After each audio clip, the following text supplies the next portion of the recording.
আপনারা অলওয়েজ আমাকে এই সুযোগটা দেন দু এক কথা বলবার জন্য। কারণ যেহেতু এখানকার প্রেস মিডিয়া একপক্ষ হয়ে গেছে, আমার তাতে কোনো দুঃখ নেই বা রাগ নেই। তারা তাদের কাজ করছেন ব্যবসায়িক স্বার্থে। তাই যেহেতু আমাকে রাস্তায় বেরোতে দেওয়া হচ্ছে না, কোনো রাজনৈতিক কর্মসূচির পারমিশন দেওয়া হচ্ছে না, আমাকে কোর্টে গিয়ে পারমিশন নিতে হচ্ছে, সাংবিধানিক অধিকার লঙ্ঘিত হচ্ছে, গণতান্ত্রিক অধিকার যা আমাদের আর্টিকেল 14, আর্টিকেল 19, আর্টিকেল 21 সংরক্ষিত আছেন সমস্ত সাধারণ নাগরিকদের জন্য। অন্য রাজনৈতিক দলগুলোকে পারমিশন দিলেও এটা হচ্ছে আমাদের চক্রান্ত করে, না থাকবে নাম, না থাকবে নিশানা। যদি রাজ্যের প্রথম প্রধান এটা বলে, তো ন্যাচারালি রাজা যা বলে তার দ্বিগুণ করে তার পারিষদ। আজকে দুঃখের ব্যাপার, আমাদের সাধারণ মানুষ সহ আমাদের কর্মীদের প্রায় হাজার হাজার কেস দেওয়া হয়েছে। যারা জানে না তাদের অপরাধ কি। জোর করে পঞ্চায়েতগুলো দখল করা হয়েছে, মিউনিসিপ্যালিটিগুলো দখল করা হয়েছে, জেলা পরিষদগুলো দখল করা হয়েছে এবং ঘরে বসে ডিলিমিটেশন করছে। সেন্সাসের কাজ শুরু হয়েছে, কিন্তু কোনো পলিটিক্যাল পার্টিকে ইনভলভ করা হয়নি, অন্তত আমাদের তো হয়নি। তাহলে বুঝুন সেন্সাসে কার নাম থাকবে আর জনগণনায় কার নাম বাদ যাবে। আবার যে আর একটা এসআইআর এর পাল্টা এসআইআর হচ্ছে না, এমনিতেই তো 32 লক্ষ লোকের নাম এখনো ওঠেনি। এর জন্য তো আমি সুপ্রিম কোর্টেও গিয়েছিলাম, ভেবেছিলাম বিচার পাবো, কিন্তু বিচারের বাণী বিশ্বকবি রবীন্দ্রনাথ ঠাকুরের ভাষায় আজও নীরবে নিভৃতে কাঁদে। এর জন্য গণ আন্দোলন এবং সচেতনতা বৃদ্ধি হওয়া দরকার। সবাইকে একজোট হয়ে লড়ার দরকার।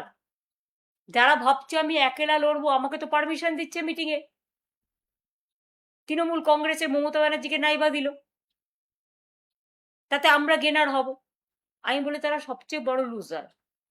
আমি আইন মেনে চলি বলে পারমিশন চাইছি, কিন্তু মনে রাখবেন আইন যদি বেলাইন হয় প্রশাসনের কাছে, তাহলে মনে রাখতে হবে আমাদেরও প্রোগ্রাম করার অধিকার আছে, আন্দোলন করার অধিকার আছে।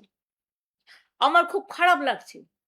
আমি প্রথমে এই ছবিটা আপনাদের দেখাবো, যেটা আমাদের সবসময় বিরাজও করে এবং জাতির নেতা যেমন আমরা গান্ধীজিকে বলি, তেমনি আমরা বলি জয়তু নেতাজি, জয় হিন্দ তার স্লোগান। দেখুন এখানে সমস্ত অল ইন্ডিয়ার বাংলার সমস্ত নেতৃবৃন্দের ছবি দিয়ে আমরা সকাল থেকে প্রার্থনা সঙ্গীতের মতো আমরা তাদের প্রার্থনা করি। তারাই আমাদের আইকন। আমি স্তম্ভিত, আমি লজ্জিত, আমি মর্মাহত, আমি শোকাহত, আমি দুঃখিত। বিজেপির কয়েকজন যারা রাজনীতির জানে না, যারা সংস্কৃতির জানে না, যারা সম্প্রীতির জানে না, যারা দেশটাকে চেনে না, যারা বাংলাটাকে চেনে না, তারা আজ দেশনায়ক নেতাজি সুভাষচন্দ্র বোসের যে অসম্মান, যে অপমান করছে, তাদের একটু মনে করিয়ে দিই, ইন্ডিয়ান ন্যাশনাল আর্মি তৈরি করেছিলেন নেতাজি সুভাষচন্দ্র বোস, প্ল্যানিং কমিশন তৈরি করেছিলেন নেতাজি সুভাষচন্দ্র বোস, আন্দামান নিকোবরে শহীদ দ্বীপ, স্বরাজ দ্বীপ, স্বাধীন দ্বীপ ঘোষণা করেছিলেন ভারতবর্ষের স্বাধীনতা আন্দোলনের সময়, স্বাধীনতার আগে নেতাজি সুভাষচন্দ্র বোস। তার জয় হিন্দ স্লোগান আজও সবার মুখে মুখে বাজে। আজকে কি হয়ে গেল যে বাংলা থেকে নেতাজি সুভাষচন্দ্র বাদ, দেশ থেকে বাদ, বিশ্বকবি রবীন্দ্রনাথ ঠাকুর বাদ। কোন অজানা অশনি সংকেত ব্যঙ্গ করে বিজেপির নেতারা বলছেন, কেউ তাকে নানা রকম ভাবে সাম্প্রদায়িক আখ্যা দিচ্ছেন, কেউ বা নানা ভাষার তকমা দিচ্ছেন। আমি সেই ভাষাগুলো বলে নিজেকে লজ্জিত করতে চাই না। আমরা লজ্জিত তাদের এই ভাষা শুনে। তার মাথার উপরে নানা রকম মানে কলঙ্কের ভূষণ চাপিয়ে দেওয়া হচ্ছে। কেউ কেউ তো তাকে আবার দেশদ্রোহীও বলে দিচ্ছেন। কেউ কেউ তো তাকে আবার নিয়ে নোংরা রাজনৈতিক খেলা খেলছেন। আমরা পরিষ্কার বলছি, এ অসম্মান, এ অপমান আমাদের একার নয়, সারা দেশের, সারা বিশ্বের।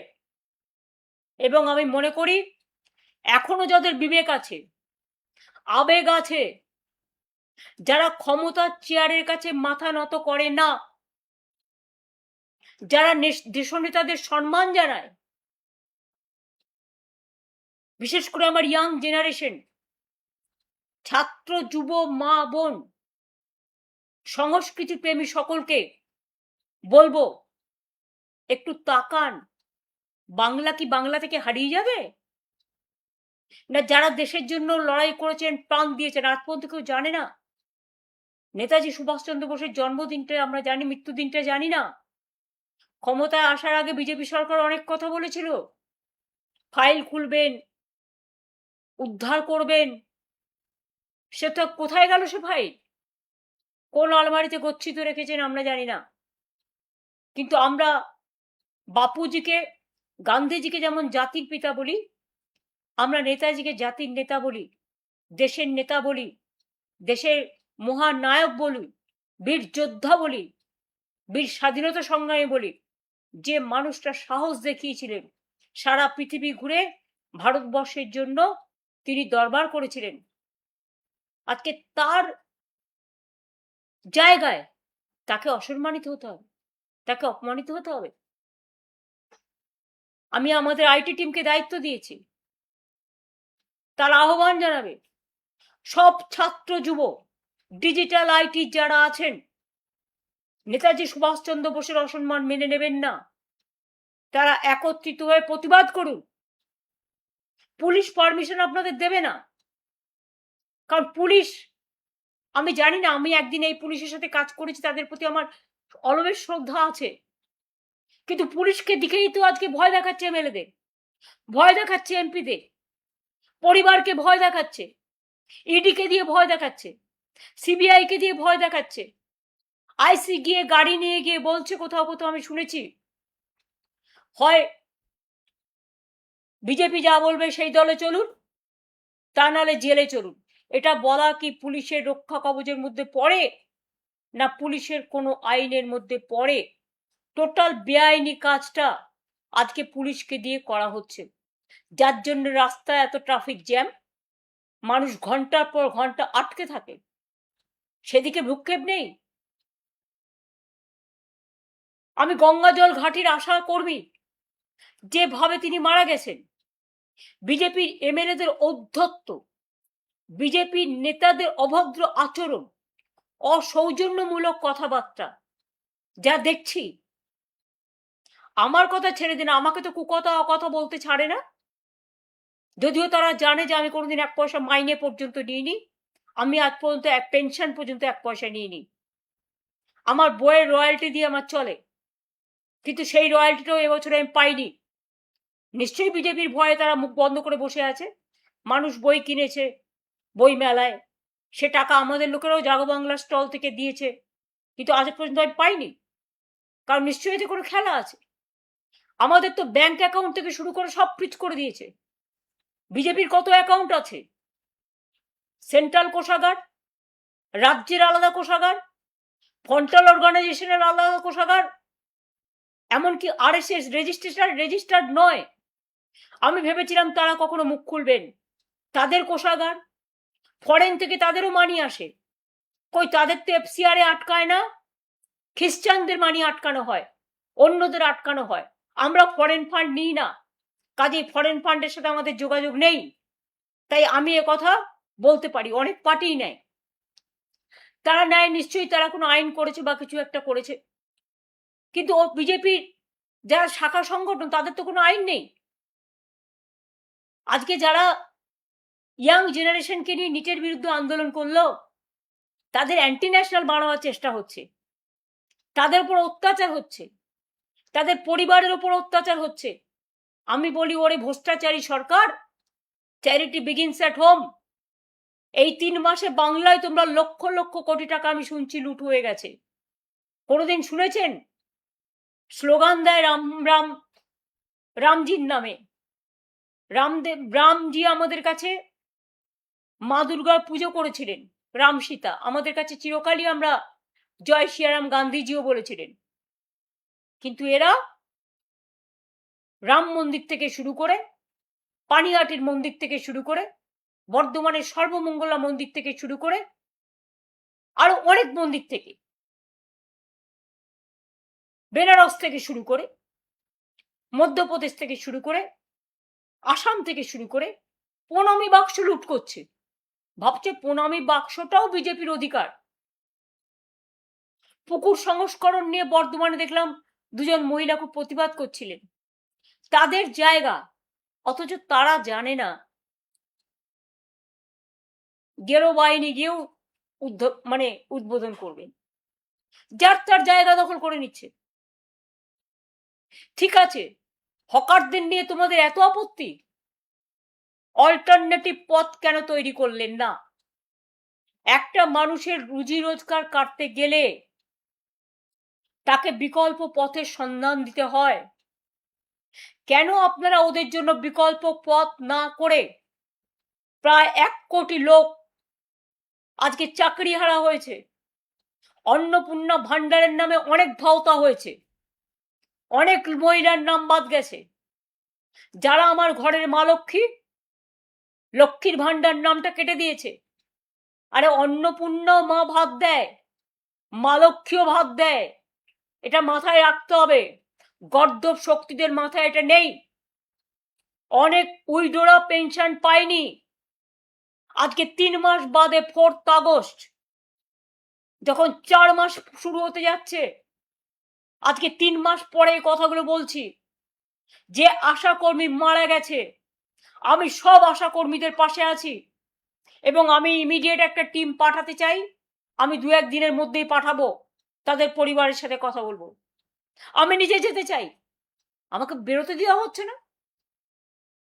যদিও আমার এখানে কোনো সিকিউরিটি নেই, আমার সিকিউরিটি চাই না।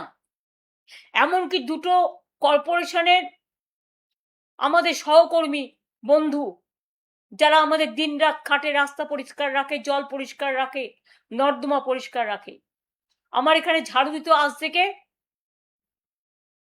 প্রায় 30 বছর, তাদের ঝাড়ুটা পর্যন্ত কেড়ে নিয়ে যাওয়া হয়েছে। অনেক অসম্মানিত করেছেন। আমি আপনাদের ঝাড়ু, ওটা আপনাদেরই যোগ্য, আপনাদের কাছে ফিরে গেছে। আমি আপনাদের ঝাড়ু নিয়ে পরিষ্কার, দরকার হবে নিজে পরিষ্কার করব। আমি বাগান পরিষ্কার করতে ভালোবাসি, আমি ঘরের কাজ করতে ভালোবাসি, কিন্তু মানুষের জানা দরকার কোন লেভেলে এরা গেছে।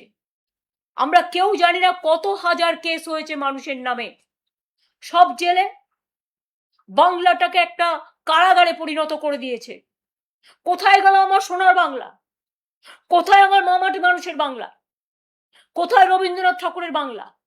কোথায় নজরুলের বাংলা? কোথায় বিদ্যাসাগরের বাংলা? কোথায় রাজা রামমোহন রায়ের বাংলা? কোথায় নেতাজি সুভাষচন্দ্র বোসের বাংলা? কোথায় সম্প্রীতির বাংলা? কোথায় সংস্কৃতির বাংলা? ক্ষমতায় এসে সব গৌরকীকরণ, মাথা থেকে পা পর্যন্ত। অন্যদের বলছে চোর, আর তোমরা তো নিজেরাই এই সরকারে ছিলে বাবা প্রায় 11 বছর। তার আগেও বাবা এমপি, তুমি এমপি, বাবা মন্ত্রী কেন্দ্রীয় সরকারে তৃণমূল কংগ্রেসের দৌলতে, তখন তোমরা কিচ্ছু করো, ভাজা মাছটা উল্টে খেতে জানো না। আজকে যত দোষ নন্দ ঘোষ, তোমার বিজেপি এমএলএ গিয়ে বসছে বিডিওর চেয়ারে, বিজেপি এমএলএ গিয়ে বসছে আইসির চেয়ারে। এটা কি তাদের কাজ? না পুরো ফান্ড সাজিয়ে বসেছে, টেবিল সাজিয়ে বসেছে, এত টাকা দাও, অত টাকা দাও, টাকার বান্ডিল গোনা হচ্ছে। আর কে বলছে মাফিয়াদের কথা? যারা মাফিয়াদের সবচেয়ে বেশি মদত দিয়েছেন, খুন খারাপিতে মদত দিয়েছেন, চুরি ডাকাতিকে মদত দিয়েছেন, ব্রিজমোহন কেসে বক্সার, কুস্তিগির বিচার পায় না। 2.5 বছরের বাচ্চাকে আপনারা বিচার দেন না। প্রায় 21-22 জন মহিলা ধর্ষিতা হয়ে গেছে।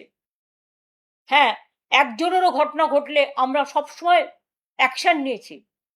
এতজন মহিলা ধর্ষিত হয়ে যাওয়ার পরেও আপনারা কারো বাড়িতে যোগাযোগ করতে দিচ্ছেন না, পুলিশ দিয়ে থ্রেট করছেন যাতে কেউ আসতে না পারে। এইভাবে চলবে? ওবিসি থেকে শুরু করে, ঐক্যশ্রী থেকে শুরু করে, আমি কোনোদিন জীবনে মুখ্যমন্ত্রীর নামে যোজনা করিনি, কারণ আমি নিজের নামে আত্মপ্রচার কখনো বিশ্বাস করি না। মনে রাখবেন, আমাদেরই যোজনা পাল্টে গিয়ে নাম হলো মুখ্যমন্ত্রী যোজনা, প্রধানমন্ত্রী যোজনা। কেন দেশে আর কেউ নেই? স্টেডিয়ামও হবে ওদের নামে, সাংস্কৃতিক অনুষ্ঠানও হবে ওদের নামে। নেতাজি সুভাষচন্দ্র বোসকে সম্মান দিতে পারে না, আর অসম্মানিত যারা হন তাদের নিয়ে এসে মালা পরায়।